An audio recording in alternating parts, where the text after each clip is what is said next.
It is on my personal profile. And I guess we are live. Yes. We're into it 10 seconds. All right.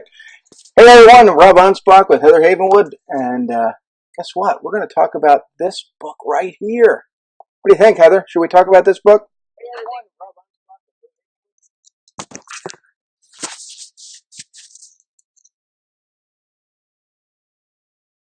All right. We were live. We are live. Yeah. Technical difficulties.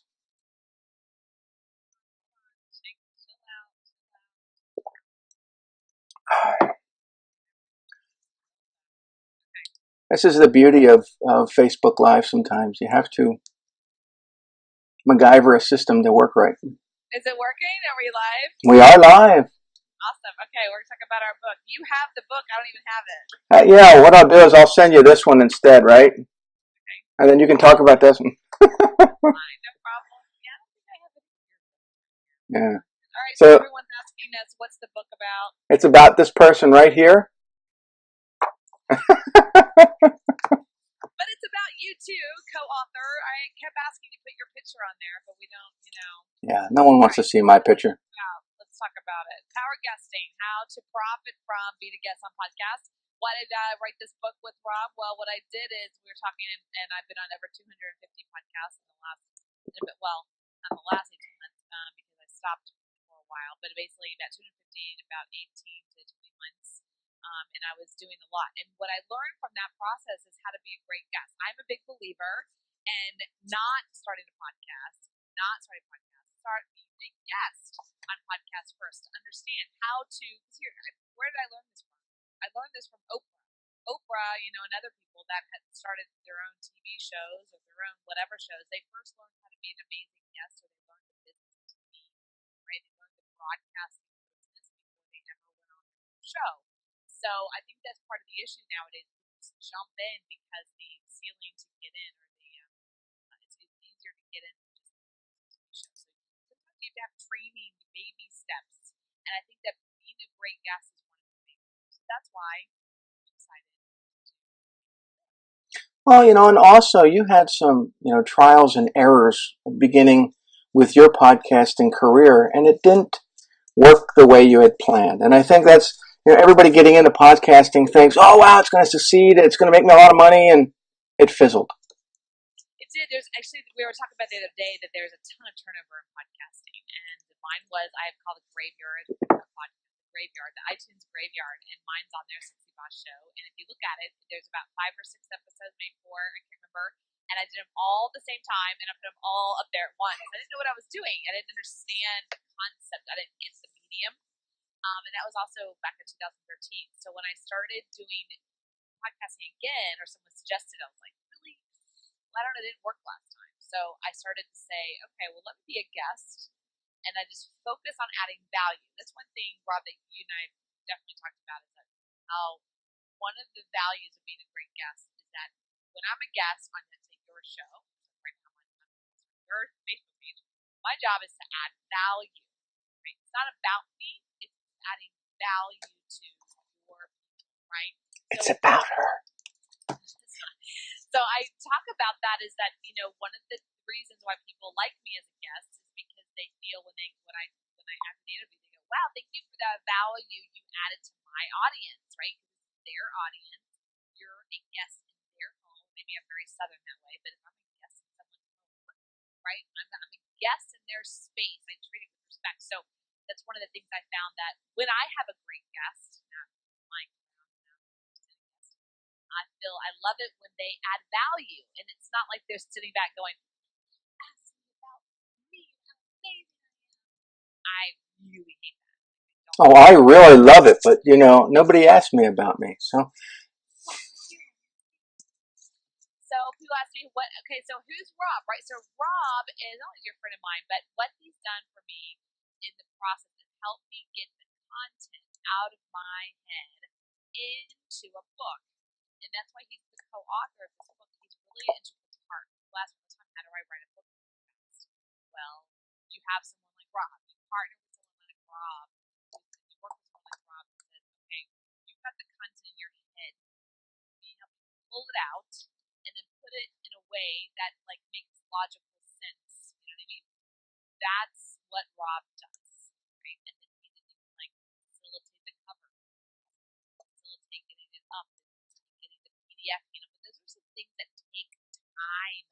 Editing, formatting, that just takes time. And I didn't have it this time, so Rob and I teamed up together. Thank God, because I honestly don't think this book would have gone down if I had to.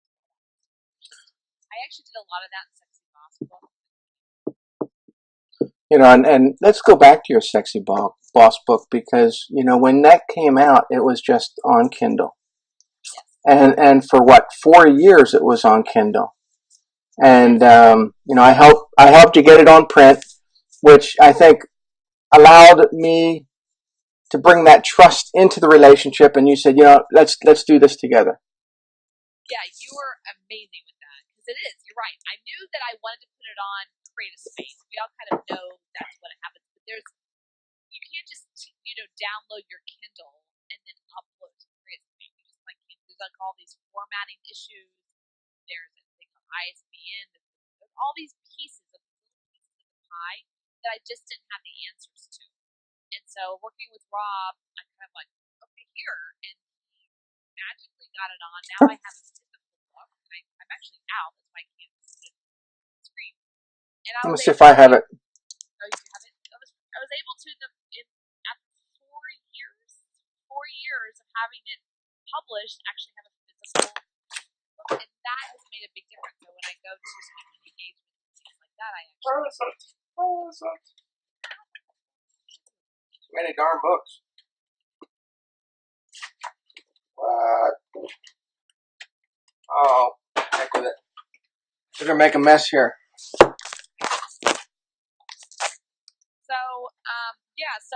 So basically after 4 years of having it on Kindle, there it is. So different. When I go now to events and I have a physical representation, there are times I was going to events and be like, oh, I want your book.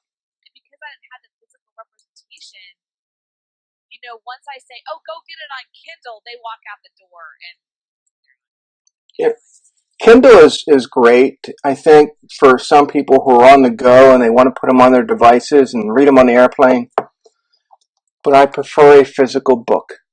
I prefer to, turn the pages and mark it up with my highlighter and make notes and take it with me. I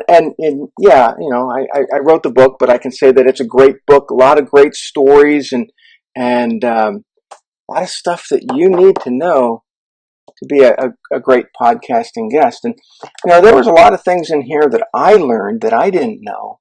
What did you learn? Well, I learned that I need to have patience.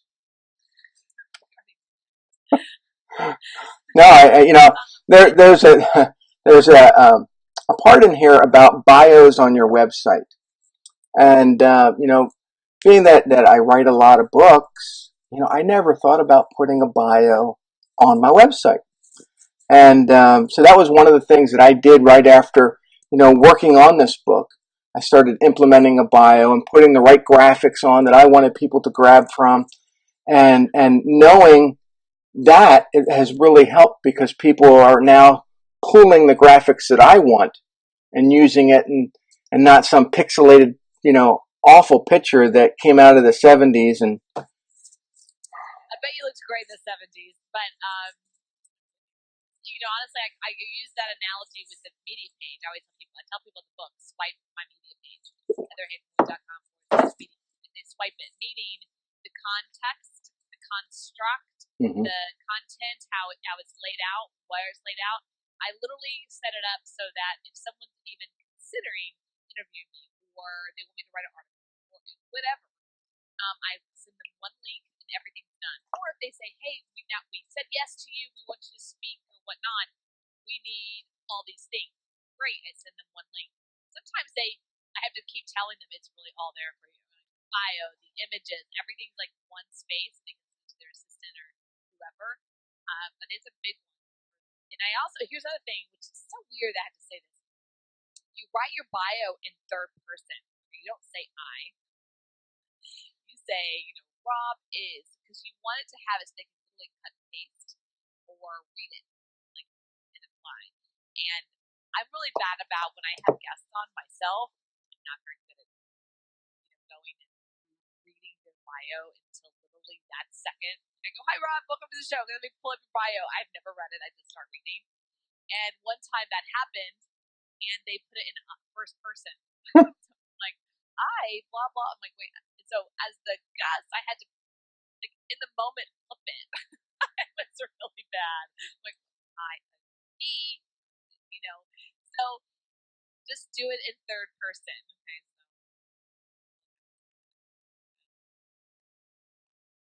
Now, one of the things I think that I didn't know about you prior to this book, and people that are going to get this book, and I want you to go out and buy this book and really learn from this book, is that Heather took improv classes to help improve herself. I guess she was bored and didn't know what else to do, so she took these classes. But honestly, that is a great tip for anybody because, when I started doing these videos, when I started being interviewed by people, I would freeze up and I didn't know what to say. And people would, continue to go because they know, oh, Rob doesn't have the answers, so I better just switch topics. Well, here, I can just keep on going. If there's a problem with the video, if there's a problem with the audio, I can just play along. And, I think that's what helps when you have a little bit of improv knowledge. You just play along. So improv, yeah. So it was a couple of years ago. My mom had just passed away, actually, and I had a breakup in a relationship all within the same month. So I was going through all kinds of stuff, and my coach said, "Why don't you do something you've never done before?" So I went to this improv class, random, paid for it, and it was down the street from me. I thought nothing of it. I'll probably do one class. And that was it. So actually, a year later, they had to kick me out because I took all their classes. And I'm like, "There's nothing else for you to take." So I took 101 and 201 and did a performance. We did a big performance actually after that, and I learned a lot. And then after that, about a year later, is when I started doing podcasting, and I realized that it's the same structure. And if you don't know anything about improv, just give you an understanding. It's the baseline of every comedian, like Jay Leno, Jimmy Kimmel. All of them have a baseline, like their studying is an improv, because improv is the study of creation in the moment, right? So improv is not acting necessarily; it's a part of it. Acting is, here's the script, here's who you are, the scene is go. Improv is more like your name, you're an alien and you're on Mars, go. And like the guy over there, he's Batman, go. That's it. That's all you get. You don't get like much else. You just and you have to create 5 or 6 minutes of conversation that's funny and entertaining and like not boring in the moment. And there's principles. So I highly suggest it because that's what happens with podcasting. You meet someone for the first time on the show. You've never met them. You might have some questions, but it's all in the moment creation. That's what makes a good show. A good show doesn't have the same questions over and over again. A good show is like, "Hey Rob, nice to meet you. Let's just dive in. Let's just start," and you start pulling things. That's what improv teaches you how to do. It's the structure of that. So that's why I think I'm a great host as well. One of the things that complaints I got as being a host is I never give questions. I need questions. I'm like, well, then don't be on my show. Yeah, I hate questions. I hate questions. I'll read your bio. I'll pull something from your bio and I'll just start digging, right? And you better have some fun. So that's one of the things that I talk about in my book. As a host, too, you really want someone that's a great guest. Because I have had experiences before, why you have too, Rob, that the person on the other side is just this boring tug. You're like, if you're falling asleep as a host, you know the audience is, right? So it's like, there's a few that I actually didn't even publish because they were so boring. The person's great, and the person is an expert. People don't want to hear their resume. People want to hear a story. But back in 2010, I interviewed somebody, and they supplied all the questions. And I just could not get the flow of the conversation to link up to their questions. and it was so boring. And the guy was just, if I didn't stick to those questions, he didn't want to answer them. Yeah, so that happens a lot with webinars. I've seen that with webinars. That's fine because there's some kind of like a script to a close. That's more of a presentation. There's like a line.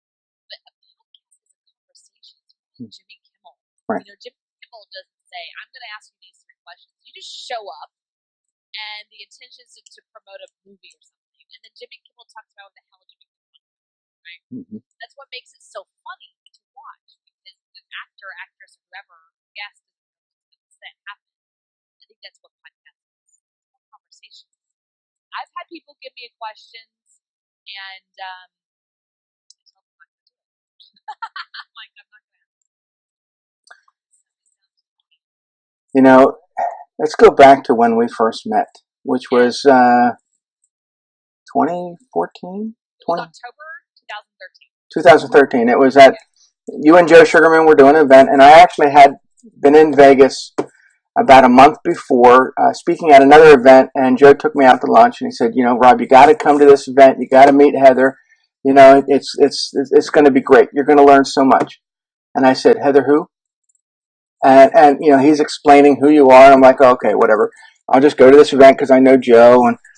And I get there, and here you are. You're up there. You're being sassy. You're being spunky. You got the drive and the energy. And I'm like, oh, okay, that's Heather. And up until that point, I had no idea who you were. And it was funny because a lot of those people that I met at that event, I'm helping now with their coaching. I'm helping now with their books. I'm helping now, with their social media and it just, the friendships I made at that event, have blossomed into, That event, what event we're talking about, 2013 October, I did an event with Joe Sugarman, me and Joe Sugarman, and then our headliners were Joe Polish, John Carlton, John Benson, and myself. So, successmagnetseminar.com, the DVDs are actually available. And I remember people calling me later and going, hey, I heard your event was really awesome. Mm-hmm. It was small, and so because it was small, like the John Benson and John Carlton like hung out. They just like hung out the back. Just like whatever, hey. They didn't like leave. And people called me a couple weeks later. I literally had calls and emails and Facebook messages and said, I thought it was a hoax. I thought it was BS. Because a couple months later, I think they had the Titans event in Baltimore with pretty much the same guests, except they added like Nancy, and that was like yeah. 500 or something insane, and mine was like 500. Yeah. We thought it was a hoax. We thought it was bullshit. We thought, who is this girl to get all these amazing people? Like, people don't understand. I've been in this business since 2001. So I met Joe Polish 04, 05, Carlton the same time, Benson, used to live in Austin. So I've known them in Sugarman around 04, 05.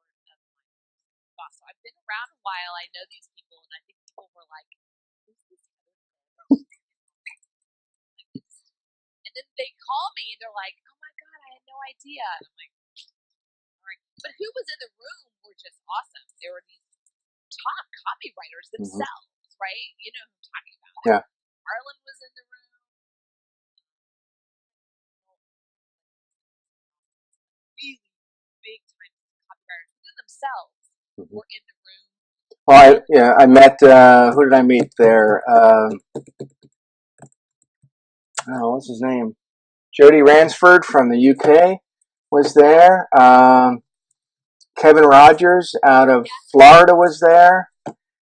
And Kimberly Seltzer from LA. And just a lot of these brilliant people who, I've interviewed some of them over the time. And it's phenomenal. Some of these people have actually gotten better in their career. And, to just watch them evolve is just something. Yeah, Kimberly definitely has. She's done crazy. I'm peon for her now, so Kimberly, what's up? One of her first speaking gigs. So, like at that time. Yeah. So I think it was a really great event. That's when we met, and then that's a year ago we started this book, Power Gusting. Mm-hmm. It would have been out a lot sooner if it hadn't been just drama for some reason. Well, and this is what you're going to learn in this book. And there's a phrase that we use in this book a lot. It's from Joe Sugarman. It's called "Everything Happens for the Best." And I have to believe that phrase goes with this book so well because there were so many pauses. There were so many delays. But every time we came back to the book, we improved it. I think we went through 6 different variations of the cover until we got it right. Rob hated me during that time. Do not lie. You're like, oh my God. I'm like, I hate it. But it's better for it. And we went through everything. We had to make some last minute renditions, but the book is great. And then I'm not saying that just because I wrote it. When I read it, I can go through and say, wow, okay, step by step, this is what you need to do to get on a podcast, to be great at a podcast, and all the things that you should do after being on the podcast that many people forget to do. Like promote it, like send them a thank you card. I send them thank you cards. Constantly appreciated because their audience, their pain, and experts sometimes have this view, like they're the expert, they have the clout, they're the ego, they're the actor. I'm like, you don't understand. I mean, I know what it takes to produce a show, and it takes something. So you have to editors, social media, copy, and all this good stuff. So you really have to let that go. I do. So on a show yesterday with John Parker, and he was amazing. And my job was to add value, and I think people forget that, and he actually complained about it. He said, "Why is it people don't promote?" Right? I've had them on the show, and I said, "I don't know, because to me it's an audio business card. I mean, right now I have 250. Think about all this 250 audio business cards, meaning someone around. That's great about podcasting, evergreen. Someone over, the next year, 2 years, 2 months, right now is listening to a show that I did a year ago or 6 months ago or yesterday, and they're listening to me, and they're going to either like me, hate me, or be neutral. Hopefully not. Right? They're going to be attracted or not attracted to me, what I say, and then they might go check out my website. That's how. Yeah, and you should check out our website. Let's go back to ego. And I think that people are afraid to kill their ego by talking about their failures. But, early on in this book, you're going to learn how to talk about your failures, why failures are important to talk about, because it's you. Your failures make who you are. The worst thing is to hear a show or to have a guest when I start asking about where they come from, what their failures are like. I've always been successful. Well, you're boring. You know what I mean? Like, who wants to history books? We look at history books. We read history books. We read autobiographies because we see the bumps in the road. We see the bumps, sometimes the walls they slam against. So I think that's why we love reality shows in America. It's not because we want to see a train wreck we all watch, but we love to see the overcoming. How did they overcome it? How did they get past that? And so in fact, I've had a few pretty much like they've never had a failure, and they're just kind of scream because I'm like, seriously? I mean, are you just come out of the birth canal perfect? Like, what the hell's that about? Like, who wants to be around a perfectionist? Who wants to be around somebody perfect? I sure don't. I am not perfect at all. So, and I talk about how I went through bankruptcy, how I've been through that, and how right now I'm still selling 2 companies. I'm going through a lot even right now. So I talk about it. I think it's a little more real than just Well, I think it's also therapeutic. It's also shows people that you are human, and it gives them a reason to trust you because you can come forward and say, this is what I've overcome, or this is what I'm overcoming. And people can see that, and they say, hey, you know what? they're just like me. I mean, I messed up. They're messing up. I should listen to them because they're evidently messed up so bad that they're making money at it. Right? And our mutual friend Joe Sugarman. I mean, look at him. He had so many failures before he made that one success, which was blue blocker sunglasses, made him $1 bazillion, and he never had to work a day in his life. Now he still does, but he shares all those failures every time he gets up on stage or he gets on an interview, and people are like, it's Well, one of his sayings is, I've watched it, I failed more than I've succeeded. And it's true. What he does, I've seen him speak so many times. It's fine. It's kind of adorable. Every single one of his stories is about the ones that failed. He talks about all this stuff that happened, and then like the failure, and then like all this stuff that happened, the failure, and everyone's like on this edge because they all know he's a success. Mm-hmm. So they're just like waiting for the success story, And finally, he's like, "Oh," and then this happened, and then boom, boom, boom, boom. But it was like I failed more than I succeeded. He always tries to all these failures. And then, oh, by the way, here I am, 20, 30. But not because I was smart, as he said. He talks about the story of blue blocker sunglasses. He was driving down Highway 1, and it was really sunny, and he grabs his friend's sunglasses. He's like, "Oh my God, these are cool. What are they? Oh, the company's going out of business. Oh, boom." Seriously, that was the moment.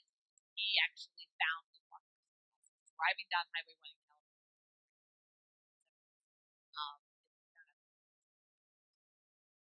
Did. So that's kind of the whole point of the story that he talks about is like you never know. It's serendipitous. Sometimes it's just like boom, we block our sunglasses. Multiple years since that moment of that car driving down Highway 1. So that's the point. It's all serendipitous. And that's why I met you. It's serendipitous. I didn't know who you were. Right? He was like, "This is Rob," and I'm like, "Man, yeah." I didn't know who you were. And we took a picture together. That picture, and I think it's all serendipitous. The way it happens. all right. Let's give everybody one more picture of the book. I can't put it next to Heather because look, it disappears. Yeah, but it is on Amazon. It's in print and it's in Kindle, and it's in almost every country that Amazon serves. So if Japan and China and UK and Canada and Mexico and everywhere. It's only 1%. Yeah, it's only in So just UK people, if you're listening, push it, baby. I really want some like love from the UK. And you'll also learn in this book the difference between using this mic and the one she's using. Yeah. You can hear me. I mean, yours is great. It's fine. But I'm just saying for like audio. Yeah, she. Listen. I love this mic. It's because I have hands free and we do this kind of stuff. I really want. Yeah, I can do this, but then I get yanked out of the computer and. Yeah, you do get yanked out. Plus, I can hear you scratching. So this one is really more designed for podcasting. I actually won this on a webinar with John. So take a drink every time she says that word, serendipitous, right? All right. All right. On Amazon, you can type in Heather Havenwood. Or you can just type in power guesting and it'll pull up too. But while you're up there, you can check out our author pages and you'll learn more about her book, her other book, Sexy Boss, or my other books. I got like a whole bunch of them. I'm not going to show them all to you, but because there's a lot, yeah. Yeah. Adios, my friends. And please share this video with all your friends. Let them know about power guesting and how to be better at podcasting. And let them know where to find the book and find Heather, heatherhavenwood.com. Or you can visit me at anspachmedia.com, and I'll check you out later.